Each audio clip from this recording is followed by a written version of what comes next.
प्रिय छात्र छात्राओं, आज के इस ऑडियो क्लास में एक बार फिर से आप सबका स्वागत है। मैं doctor Akhilesh Kumar, associate professor Hindi विभाग, HP जैन कॉलेज आरा। हम लोग कोविड-19 के संक्रमण के दौर में हैं और अभी तक इससे राहत मिलती नजर नहीं आ रही है। इस संक्रमण ने ही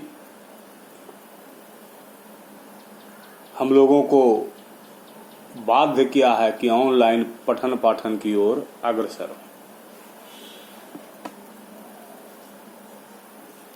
ऑनलाइन पठन पाठन की एक विशेषता तो बहुत बड़ी है कि इससे समय की बहुत बचत होती है, शिक्षकों के समय की भी और छात्रों के समय की भी। तो आज हम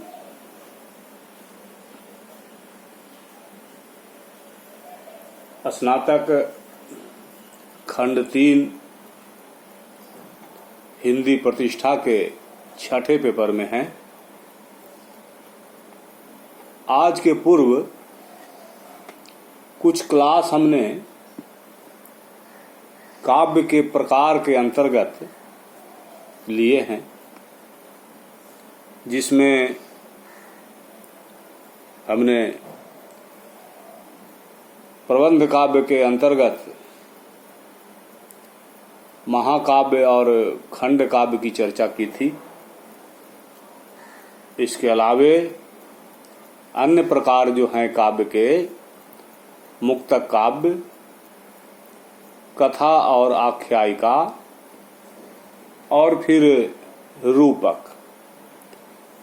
तो मुक्तक काव्य की भी चर्चा हो गई थी, कथा और आख्यायिका की भी चर्चा हो गई थी। चर्चा रह गई थी रूपक की, और रूपक का अध्याय थोड़ा लंबा है, इसमें कुछ समय लगेंगे। एक वर्ग में तो इसका पूरा होना संभव नहीं है। हम क्रमशः आगे बढ़ेंगे। तो अब हम रूपक की चर्चा करेंगे, काव्य के प्रकार के अंतर्गत रूपक या नाटक जिसको कहते हैं। तो इसी पेपर में अलंकारों का अध्यापन करते हुए हमने रूपक अलंकार की चर्चा की थी। उपमेय में उपमान का निषेध रहित आरोप रूपक अलंकार है। अर्थात जहां उपमेय को उपमान बताया जाए,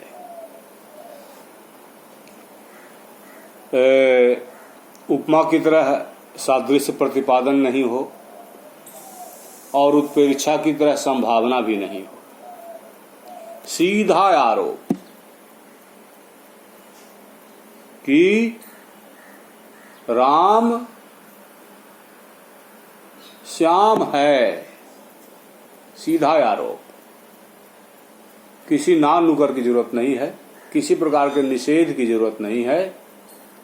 जहां सीधा आरोप होता हो वहां रूपक अलंकार होता है। जैसे चरण कमल बंदौ हरिराई, जा की कृपा पंगु गिरि लंघै, अंधै को सब कछु दरसाई। यहाँ चरण कमल में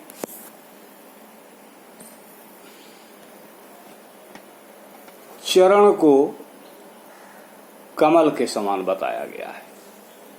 प्रभु के चरण को कमल के समान बताया गया है। अर्थात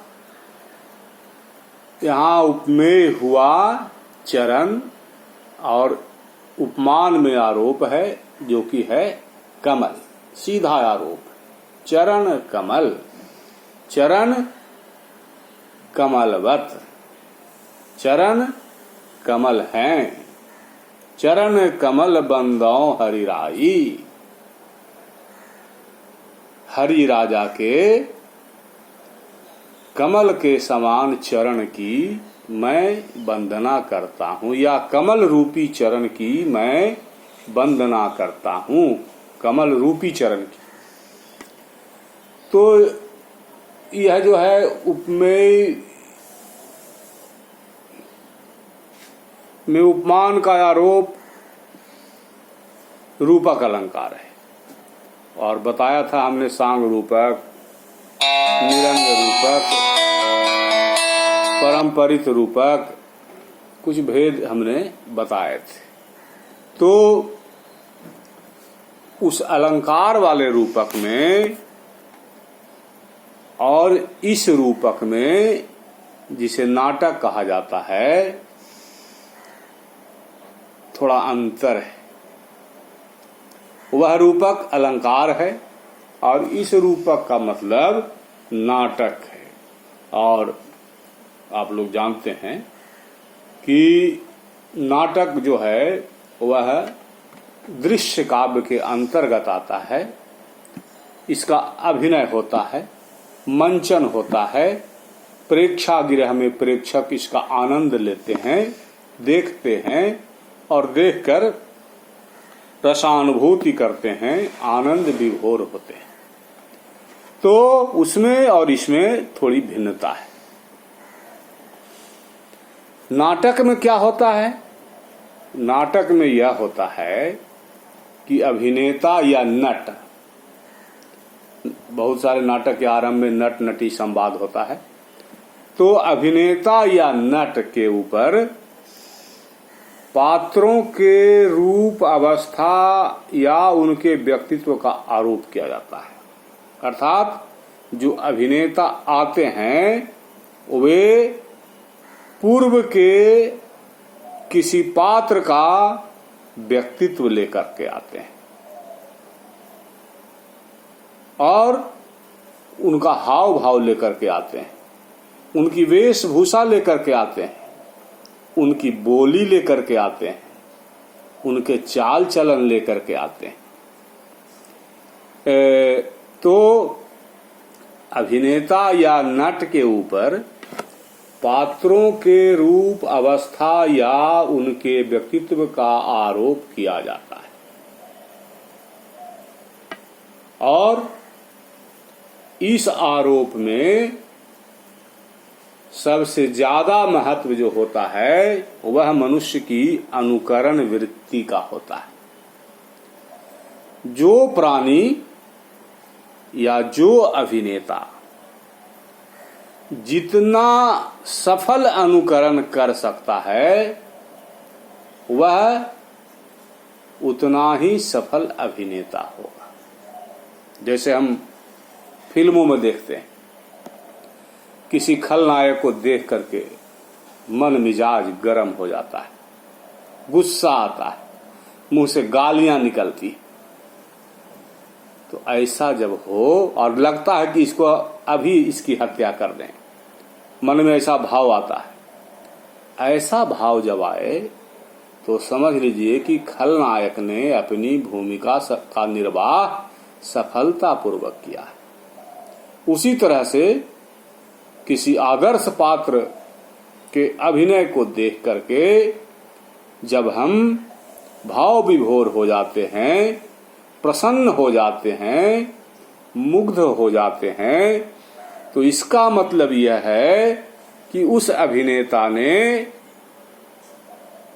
बहुत ही अच्छी अनुकरण वृत्ति का परिचय दिया है। नाटक अनुकरण है। अनुकरण के माध्यम से ही वह रंगमंच पर प्रेक्षकों के सामने प्रस्तुत किया जाता है। और जितना सुंदर अनुकरण होता है उतना ही सुंदर या उतना ही अधिक प्रेक्षक को, दर्शक को आनंद की प्राप्ति होती है। हम लोगों ने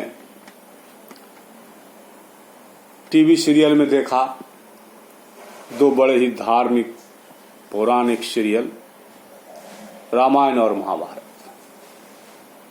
और अब जैसे हमने रामायण देखा तो रामायण में राम के व्यक्तित्व को ऐसा महसूस किया कि अभिनेता ही राम महसूस होने लगे और हमारे धर्म प्रवण देश में बहुत सारे लोग उनकी चरण वंदना करने लगे। यह अनुभव की सफलता है, यह अनुकरण वृत्ति का उत्कृष्ट रूप है। तो नाटक के विकास में मनुष्य की अनुकरण वृत्ति का बहुत बड़ा योग है। और नाटक या रूपक में अनुकरण जो होता है वह कहीं से हो सकता है। मनुष्य का अनुकरण हो सकता है या मानवेतर प्राणी प्रकृति का हो सकता है। वो नाटक में जो अंक हैं, जो दृश्य हैं और उस दृश्य के अनुसार जिस प्रकार का वर्णन है उन वर्णनों का अनुकरण करना होता है। और जितना सुंदर अनुकरण होगा वह अनुकरण रूप का होता है, प्रयास का होता है, उसके चेष्टा की होती है, उसके अंतः प्रकृति का अनुकरण होता है। जैसा कि हमने कहा रामायण महाभारत में चाहे हम कृष्ण को देखें, युधिष्ठिर को देखें, शकुनी को देखें या फिर रूपा गांगुली को देखें जो द्रौपदी के रोल में है, दुर्योधन को देखें, ये लोग अपने अपने अभिनय को ऊंचाइयों पर ले गए। या फिर हम धृतराष्ट्र को देखें, इन लोगों ने अपने अभिनय को ऊंचाइयां प्रदान की। तो रूपक या नाटक में न केवल मनुष्य के रूप, चेष्टा एवं अंतः प्रकृति का अपितु उसके मानसिक भावों का भी अनुकरण किया जाता है। कभी कभी बिना बोले हुए सर हिलाने से ही काम चल जाता है, कभी आंखों को इधर उधर करने से ही काम चल जाता है। और आंख के बारे में तो भाई उसका तो चमत्कार बहुत बड़ा है। आंखों के इशारे से तो सारे कार्य हो जाते हैं। बिहारी का दोहा स्मरण किया जाए, कहत नटत रीझत खिलत रीझत खिजत मिलत खिलत लजियात, भरे भवन में करत हैं नैनन हो सो बात। प्रेमी और प्रेमिका गुरुजनों के बीच, परिवारजनों के बीच नेत्र के इशारे से ही कहना, सुनना, इनकार करना, गुस्सा करना, प्रसन्न होना, लजाना, ये सारी क्रियाएं नेत्र के इशारे से कर लेते हैं। तो इसको अभिनय की उत्कृष्टता कहा जा सकता है। तो मानव या मानवेतर प्रकृति का अनुकरण कर अभिनेता जो है वह रसोद बोध कराता है और प्रेक्षागृह में प्रेक्षक उसका आनंद उठाते हैं, पढ़कर भी उठाते हैं। मगर दृश्य काव्य होने के कारण हाव भावों की अभिव्यक्ति जो है वह अभिनेता के माध्यम से ही असरदार होती है। तो हम समझते हैं कि रूपक अलंकार और रूपक या नाटक के अंतर को समझने में सुविधा हुई होगी। तो भारतीय आचार्यों ने, नाट्य आचार्यों ने अवस्था के अनुकरण को नाट्य कहा है कि किसी अवस्था विशेष का नाटक के माध्यम से अभिनेता जो है उसका अनुकरण करता है। और दृश्य काव्य होने के कारण प्रेक्षागृह में रंगमंच के माध्यम से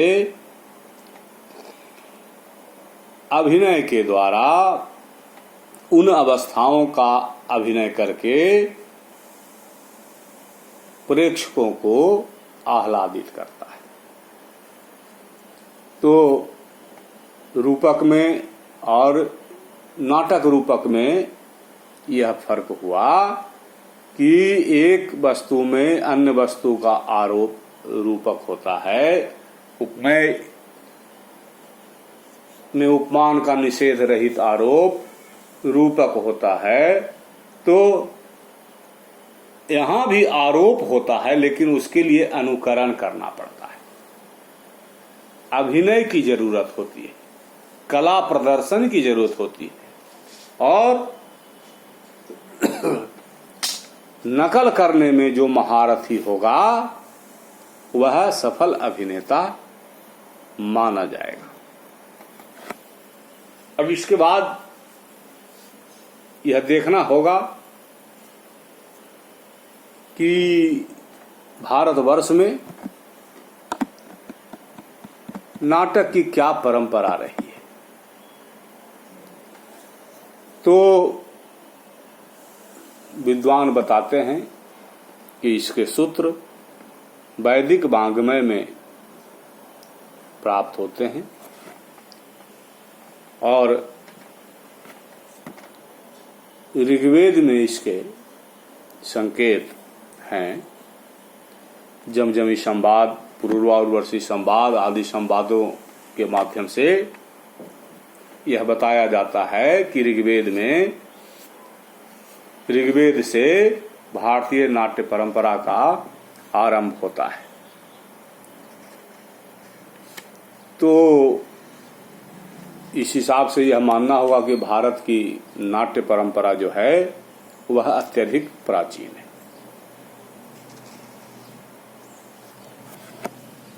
नाट्य शास्त्र का पहला ग्रंथ आचार्य भरत ने लिखा, नाट्य शास्त्र के नाम से। और अपने नाट्य शास्त्र में आचार्य भरत ने यह बताया कि नाटक या रूपक की उत्पत्ति त्रेता युग में हुई थी। और इसका प्रसंग यह है कि देवताओं ने ब्रह्मा जी के पास जाकर प्रार्थना की कि वे एक ऐसे वेद की रचना करें जो सार्ववर्णिक हो।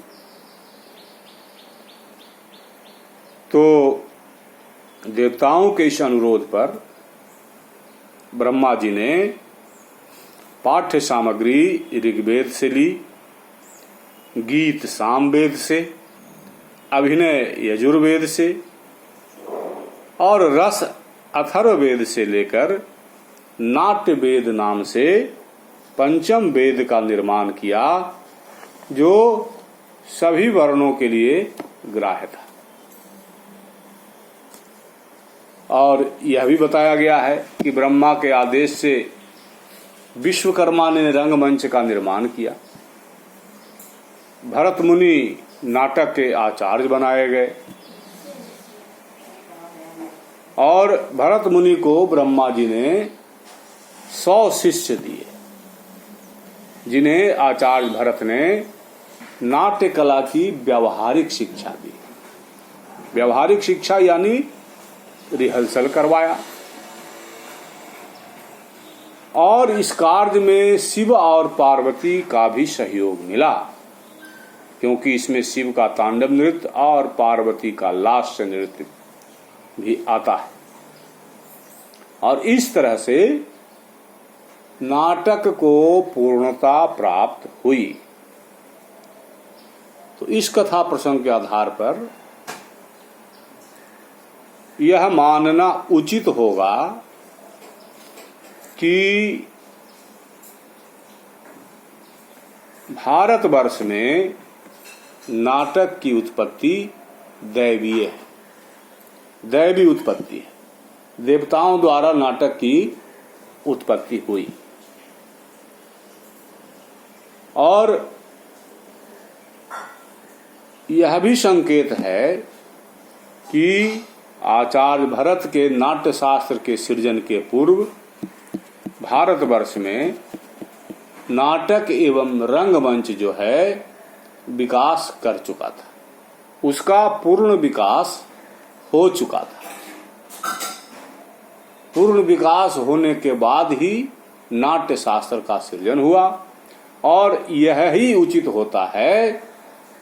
पहले सामग्री आती है, उसके बाद शास्त्र का निर्माण होता है, जिसके आधार पर उसको देख करके महसूस करके कि इसमें क्या नहीं आया है और क्या नहीं आना चाहिए था, इन बातों को सोच विचार कर ग्रंथ का निर्माण होता है, शास्त्र का निर्माण होता है। तो भरत के नाट्य शास्त्र के सृजन के पूर्व भारतवर्ष में नाटक एवं रंगमंच पूर्ण विकास प्राप्त कर चुका था और पूर्ण विकास प्राप्त करने का मतलब यह है कि लोक में उसकी प्रियता थी, लोगों को वह पसंद आता था और नाटक के पसंद नहीं आने का सवाल ही नहीं है, क्योंकि वहां अभिनय होता है, साक्षात देखा जाता है, नेत्रों के माध्यम से देखा जाता है, वह एक अलग ही आनंद देता है। तो इस तरह से नाटक की पूर्व पीठिका तैयार हुई और भारतवर्ष में नाटक का उदय हुआ। नाटक के 10 भेद माने गए। नाटक, प्रकरण, भान, व्यायोग, समवकार, डिम, इहामृग, अंक, वीथी और प्रहसन। ये 10 भेद माने गए हैं।